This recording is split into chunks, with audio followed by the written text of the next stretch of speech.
Hell happened, part 23. In the last part, I talked about how I had a mindset shift from thinking I was this horrible, evil person, and all these people could see it and I couldn't, and starting to realize that they were trying to absorb me into a cult and brainwash me.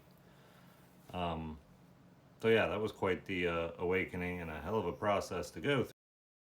I gotta back up a little bit to some of the conversations. There was all kinds of accusations. Eventually, when I did not confess to all these things I was supposed to confess to, that's when they started coming. Um, the biggest overwhelming theme that they went on was narcissism.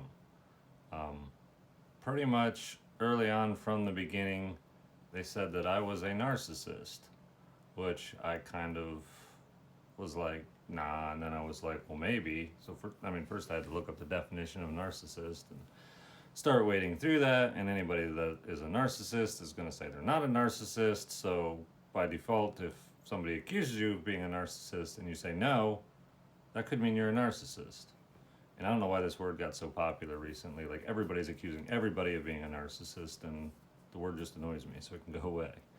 Um, but later on, it kind of became a running joke to just among new friends and stuff to just randomly call me a narcissist because, you know, they know the story. Anyway, so I was called a narcissist over and over again. Don't make them believe you. They'll think you're narcissistic. Good point. Good point. Um, so anyway, um, being called a narcissist, that's what this um, camp that I was supposed to go to was supposed to help cure me of, was being a narcissist.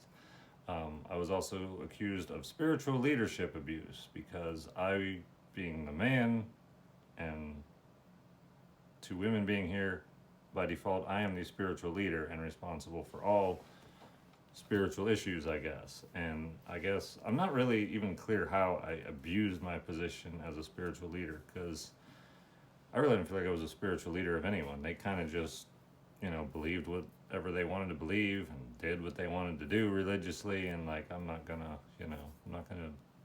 tell you, no, you can't believe this. Yes, you have to believe this. Like, that's just not me. Also, by the point that it came time for me to supposedly go to this camp, many more Mennonites were involved. There was an entire Mennonite church involved. And here's the thing, I'm not a Mennonite. I have not been a Mennonite for forever.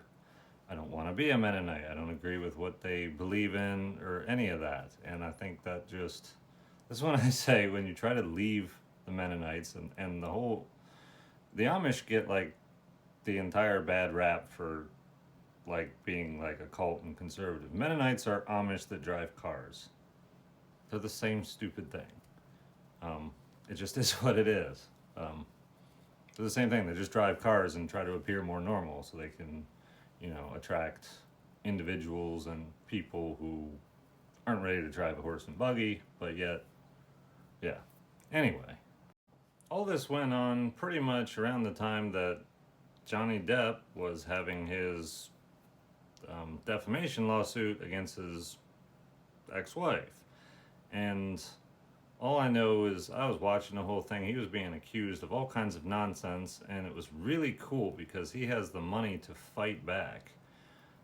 And he was able to, there's text messages that are subpoenaed, like all this stuff. And I'm envious. Like, I was so envious during that time. It's like, I just want to subpoena these people's text messages. I want to know all of the intercommunication back and forth because as much plotting and scheming of all this stuff that went on, the stuff that proves what I really would love to prove is going to be in their communications with each other. The other thing that I was accused of was SA with Jezebel, and that is something that they think they are holding over me or have some kind of power with me on. Because obviously, some guy trying to defend himself against such a thing, saying, no, it didn't happen, that's, all they got to do is bring the story with a couple people together, make sure it matches, and they can totally destroy me, or so their thought is, which is quite possibly valid. However, I'm just going to lay all the cards on the table. I didn't know that that was something that I was going to be accused of, and what all these people were demanding I confess, because I didn't know it really existed. However, I was accused of it before all of this transpired, before everyone left, and it was only done through text message. And I was just totally taken back by the text messages, wrote back, what the heck? And Jezebel pretty much, you know, later on had a conversation with me in person. Everything, she's like, I misinterpreted. And I'm like, yeah. And I don't think I ever, like, she handed me a plate of food. I made sure my hand didn't touch hers when I received the plate of food. Like, there was no contact at all. But I believe this whole thing was pre-planned, and this was part of it. And they were very concerned to make sure everything was sent privately. And they're just like, we're going to keep all this private. We're going to keep all this private. I don't think that was ever the plan. And obviously, since I never admitted to anything anywhere, they really have no ammunition. But they turned it into this whole thing where I've basically been grooming her ever since she existed on this planet. Here, I just thought we were siblings goofing off and, you know, not doing anything inappropriate, but yet that's what I found myself in. So, there we go. Cards on the table. And they still hold to the whole, you know, spiritual leader abuse, narcissism, and the SA. And, or wanting the SA is mostly what they have.